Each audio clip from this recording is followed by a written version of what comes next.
Selamat datang teman-teman dalam presentasi seminar proposal saya dengan judul Pengaruh Penggunaan Generatif Pre-Training Transformer dalam Pengambilan Keputusan dengan dosen pembimbing Profesor Ainun Naim.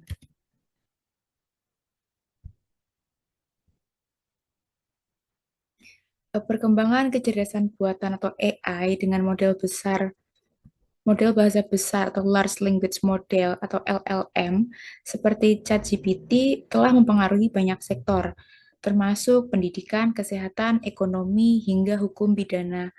Dengan didukung oleh teknologi LLM, ChatGPT ini mampu memberikan respons yang mirip dengan manusia. Sebagai teknologi LLM yang canggih, ChatGPT memiliki potensi untuk merevolusi operasional bisnis dan industri, khususnya di sektor keuangan. Namun berbeda dengan inovasi keuangan yang ada seperti sistem akuntansi digital dan fintech yang berfokus pada otomatisasi layanan dan pencatatan keuangan, fitur pembeda ChatGPT ini terletak pada keahliannya dalam pemahaman dan pembuatan bahasa alami, sehingga cocok untuk interaksi dan tugas berbasis teks. Namun, di balik manfaatnya, penggunaan ChatGPT dan AI lainnya menimbulkan tantangan etis, kecenderungan bias dalam AI, kurangnya pemahaman moral, dan risiko ketergantungan berlebihan menimbulkan kekhawatiran akan dampak pada pengambilan keputusan etis. Pengambilan keputusan etis ini menjadi hal yang penting dibahas dalam perkembangan AI dengan dasar Large Language Model.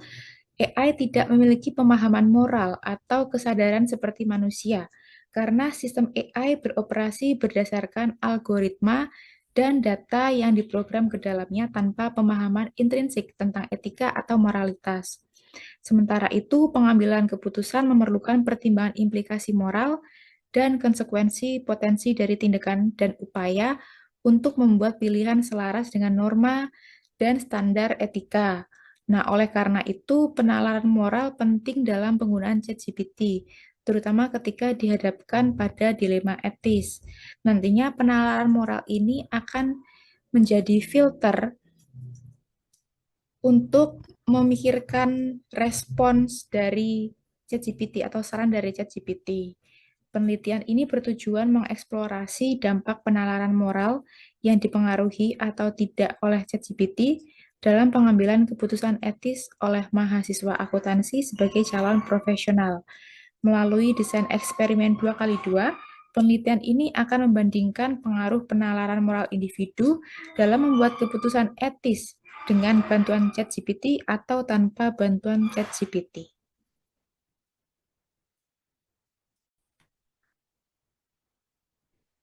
Pertanyaan penelitian pada penelitian ini ada dua, yaitu apakah penggunaan ChatGPT dapat mempengaruhi pengambilan keputusan etis, serta yang kedua adalah apakah penalaran moral dapat membuat pengambilan keputusan yang lebih etis dengan bantuan ChatGPT. Untuk manfaat penelitian ada dua, yaitu secara teoritis maupun secara praktis. Secara teoritis, penelitian ini diharapkan dapat memberikan bukti empiris tingkat pengaruh penggunaan generatif pre-training transformer atau ChatGPT yang dimoderasi dengan penalaran moral terhadap pengambilan keputusan etis. Lalu untuk secara praktis, bagi akademisi, penelitian ini diharapkan dapat menambah wawasan pada literatur generatif pre-training transformer dalam pengambilan keputusan etis. Bagi penelitian lain, penelitian ini diharapkan dapat mendorong peneliti lain untuk melakukan penelitian sejenis. Pada penelitian ini menggunakan teori proses ganda atau dual proses teori. Teori proses ganda menjelaskan mengapa orang bertindak berbeda dalam situasi yang berbeda saat membuat keputusan dan memproses informasi. Karena terdapat dua sistem kognitif yang berbeda, yaitu pemrosesan tipe 1 dan pemrosesan tipe 2. Tipe 1 ini bersifat intuitif, cepat, otomatis, dan tidak memerlukan banyak usaha kognitif.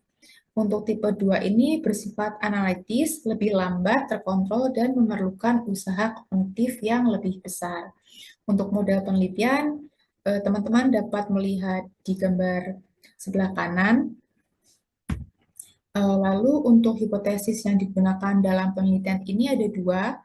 Hipotesis pertama, keputusan yang diambil dengan bantuan ChatGPT lebih etis dibandingkan keputusan yang diambil tanpa menggunakan ChatGPT. Hipotesis kedua yaitu penalaran moral memoderasi pengaruh penggunaan ChatGPT terhadap pengambilan keputusan etis. Lalu hipotesis 2 ini dibagi menjadi dua. Hipotesis 2A yaitu keputusan yang diambil dengan bantuan ChatGPT akan lebih etis ketika individu memiliki penalaran moral yang lebih tinggi dibandingkan ketika mereka memiliki penalaran moral yang lebih rendah. Untuk hipotesis 2B yaitu keputusan yang diambil tanpa bantuan ChatGPT akan lebih etis ketika individu memiliki penalaran moral yang tinggi dibandingkan ketika mereka memiliki penalaran moral yang rendah. Untuk metode penelitiannya, penelitian ini menggunakan desain eksperimen dengan eksperimen faktorial 2 kali 2 antar subjek. Nanti untuk penalaran moralnya dibagi menjadi dua, tinggi dan rendah, serta variabel penggunaan ChatGPT ini dimanipulasi menjadi dua level, yaitu dengan saran dan tanpa saran. Untuk sampelnya, mahasiswa akuntansi Universitas Ahmad Dahlan, Yogyakarta, yang sudah mengambil mata kuliah akuntansi manajerial dan etika bisnis. Lalu untuk pengujian hipotesisnya akan menggunakan ANOVA dengan bantuan SPSS. Lalu lanjut ke variabel dan pengukuran. Terdapat tiga variabel dalam penelitian ini. Variabel independennya adalah penggunaan ChatGPT. Definisinya adalah pemanfaatan respons dari teknologi ChatGPT untuk melakukan berbagai tugas. Nanti untuk perlakuannya adalah dimanipulasi menjadi dua level. Lalu untuk variabel moderasinya adalah penalaran moral, didefinisikan sebagai proses mengevaluasi dilema etika. Nanti untuk pengukurannya akan menggunakan Accounting Ethical Dilemma Instrument yang diadaptasi dari Throne pada tahun 2000.